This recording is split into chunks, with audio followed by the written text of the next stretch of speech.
Next, we have Kanabec County. The Blandin Broadband Community Program in Kanabec County will be led by the Kanabec Broadband Initiative, or KBI. They are an ad hoc group of community stakeholders that recognize the importance of broadband to the economic competitiveness and quality of life of county residents, businesses, and institutions. Established in 2011, Kanabec Broadband Initiative's goal is to achieve access to affordable 15 to 20 megabit per second services for all county businesses and residents by 2015. KBI has identified possible benefits from broadband service to the area's healthcare, education, economic development, social services, and public safety sectors. The KBI Blandin Broadband Community Leadership Team represents city and county government, schools, healthcare organizations, service providers, businesses, agriculture, social services, and economic development organizations. Here to say a few words about Kanabec's hopes for the project is Beth Thorpe or Marc Johnson.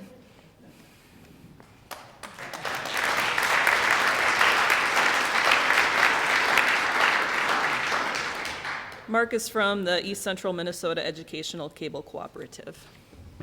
Oh, thanks, Mary. We had to decide which one of us was going to stand up and talk. Just first of all, on behalf of the Kanabec Broadband Initiative and the residents and businesses of Kanabec County, we want to thank the Blandin Foundation for this opportunity.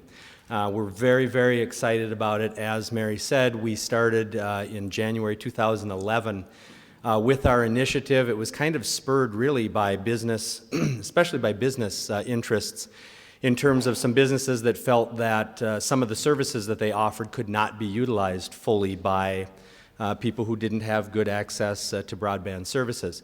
We brought then together many of the stakeholders that Mary mentioned, the schools, healthcare, business, economic development, city, county, and started to branch out into townships and other areas to build support.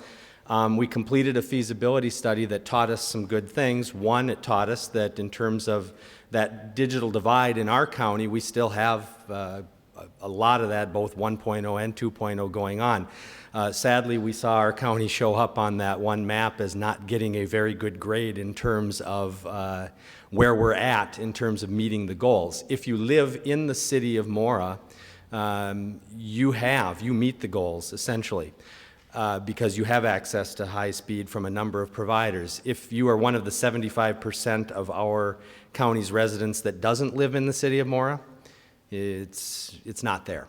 So that's what our initiative has been about bringing change to that situation. We've brought the providers to the table, which I think is a little bit of a unique situation, existing providers, and trying to get them to partner with us and find ways to solve the problem that exists. We're really, really excited about a number of projects that we think are going to be great opportunities to showcase how broadband can be used and can continue to build support for our project to meet our goals. So thank you very much.